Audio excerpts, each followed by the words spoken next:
ఏదైనా ఒక చెడు విషయాన్ని విన్నా చూసినా మనకు తెలియకుండానే మన మనసు ఆందోళనకు గురవుతుంది. అదేవిధంగా కొన్ని మంచి మాటలు విన్నప్పుడు మనసు ప్రశాంతత చేకూరుతుంది. అందుకే కొన్ని మంచి మాటలు విందాం. కోపం మంచివారికి వచ్చినా చెడ్డవారికి వచ్చినా నష్టాన్నే కలిగిస్తుంది. గంధపు చెక్కనైనా తుమ్మ మొద్దునైనా అగ్ని ఒకే విధంగా దహిస్తుంది కదా. చాలా సందర్భాల్లో మన అదృష్ట దురదృష్టాలకు కారణమయ్యేది మన మాట తీరే. ఎదిగే వారికి నిరంతరం రగిలే గుణం, ఎదిగిన వారికి అనుక్షణం ఒదిగే గుణం ఎంతో అవసరం. తన ధన నష్టాన్ని, తన మానసిక దురవస్థను, తన ఇంట్లోని కలహాన్ని, తనకు జరిగిన మోసాన్ని, తాను పొందిన అవమానాన్ని నలుగురకు తెలియనివ్వకపోవడం వివేకి లక్షణం.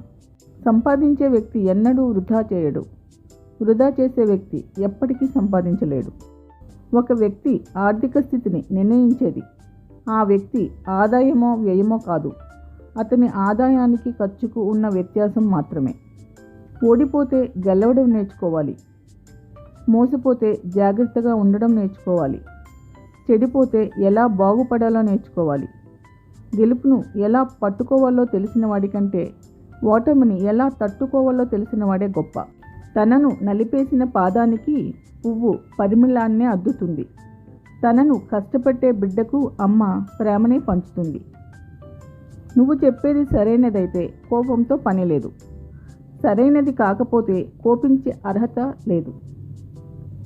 చాలా సమస్యలు మౌనంతో పరిష్కారం అవుతాయి, కానీ మనం మాటలతో ఆ అవకాశాన్ని చేజార్చుకుంటాం.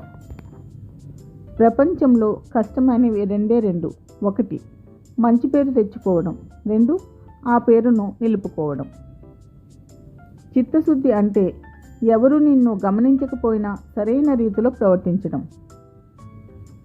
మన బాధ ఇతరులను నవ్వించినా పర్వాలేదు, కానీ మన నవ్వు ఇతరులను బాధించకూడదు. చుక్కాని తిప్పగలిగే సామర్థ్యం ఉన్నవారికి గాలి అనుకూలిస్తుంది, అలలు అనుకూలిస్తాయి. ఇతరుల దారిలో గాజు పెంకులు చల్లేవాడు చివరకు అవి గుచ్చుకునే మరణిస్తాడు. కొన్ని చిలిపి చెమక్కులు విందామా? 1 ప్రేమ అనే జ్వరానికి పెళ్ళి సరైన మందు, పూర్తిగా తగ్గిస్తుంది, మళ్ళీ జన్మలో రాదు.